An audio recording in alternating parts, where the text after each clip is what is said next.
안녕하십니까? 글로벌 관광경영학과 23학번 백지민 인간관계론 후반부 프로젝트 시작하도록 하겠습니다. 목차는 진단, 진단 이유, 향상 방안, 실천 및 효과로 진행하겠습니다. 김순남의 10가지 인간관계 기술을 디크르트 5점 척도로 진단해 보았을 때 경청 4점, 공감 5점, 다양성 인정 3점, 개방 3점, 칭찬 5점, 표현 5점, 감사 5점, 봉사 3점, 용서 2점, 조절 3점이 나왔습니다. 먼저 3점 미만으로 진단된 기술 중 용서가 있는 이유는 평소에도 친구가 진심으로 사과를 하더라 할지라도 내 입장에서 생각해 보았을 때 이해가 가지 않으면 쉽게 용서를 하지 못하기 때문에 2점이라고 생각하였습니다. 3점 이상, 4점 미만으로 진단된 기술 중 봉사는 친구들을 위해서 쓰는 시간이나 활동이 좀 부족하다 생각하여서 정하게 되었고, 개방은 처음 보는 사람에게 친근하게는 대하지만 완전히 개방하지 못하는 모습을 보고 3점에서 4점 미만으로 선정하게 되었습니다. 조절은 화나는 상황에 있어서 감정이 앞서서 행동하는 모습을 보고 진단하게 되었고요. 다양성 인정은 다른 사람들의 개성을 색안경을 끼고 보는 제 모습을 보고 진단하였습니다. 다음으로 4점 이상으로 진단된 기술 중 경청은 내가 내 자신을 보았을 때 다른 사람의 말을 끝까지 듣고 고민 상담을 잘해준다는 생각이 들어서 진단하게 되었습니다. 공감은 친구의 이야기를 들었을 때 진심으로 같이 위로해주고 슬퍼해준다 생각이 들어서 진단하게 되었습니다. 다음으로 칭찬은 평소에도 남을 자주 칭찬한다고 생각하여 진단하게 되었습니다. 마지막으로 감사는 살아감에 있어서 몸에 배어있다는 생각이 들어서 4점 이상으로 진단하게 되었습니다. 향상 방안으로 먼저 첫 번째, 용서에 대한 향상 방안입니다. 상대방에 대한 이해심을 기르고 상대방의 입장에서 생각해보고 마지막으로 상대방과 대화하려고 노력해보는 향상 방안이 있습니다. 다음으로 봉사. 내 주변 사람들을 위해 쓰는 시간이나 활동 등이 부족하지 않은지 다시 한번 생각해보고 만약 미흡한 부분이 있다면 보완한다. 두 번째 개방.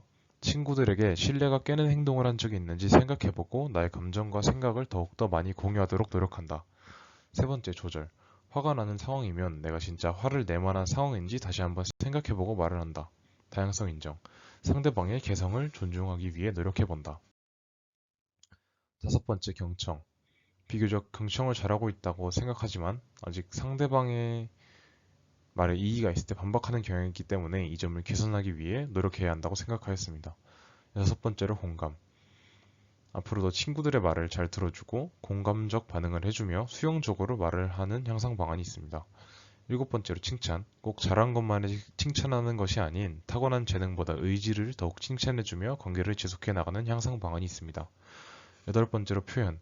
감정을 내세우지 않고 예의를 지키며 나의 느낌을 표현하는 향상 방안이 있습니다. 마지막으로 감사로 나에게 주어지는 사소한 기쁜 일에도 감사하는 마음을 가지도록 합니다. 실천 및 효과.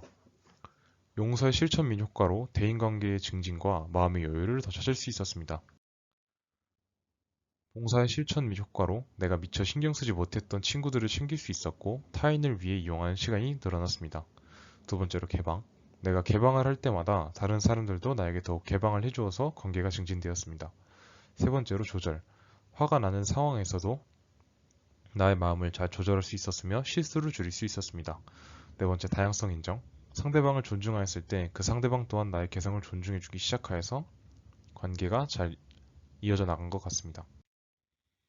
다섯 번째로 경청. 반박하는 자세가 아닌 최대한 상대방의 의견을 수용하는 자세로 경청하였더니 사람들과의 관계가 더욱 돈독해졌고 더 좋은 곳으로 이끌 수 있었습니다.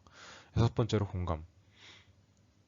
원래는 좀 멀었던 친구들이 제가 공감을 해주니까 저에게 자신의 속마음을 털어놓는 친구들이 늘어났습니다. 일곱 번째로 칭찬. 제가 많이 어려워했던 인간관계가 있었는데 이러한 관계들이 더욱 완만해졌습니다. 여덟 번째로 표현. 의사 전달이 명확히 되어서 오해받거나 싸울 일이 확연히 줄어들었습니다. 아홉 번째로 감사. 사소한 일에도 감사하는 마음이 생겼으며 모두에게 소중히 해야겠다는 생각이 들었습니다. 마지막으로 소감 및 의견 말하면서 발표 마치도록 하겠습니다.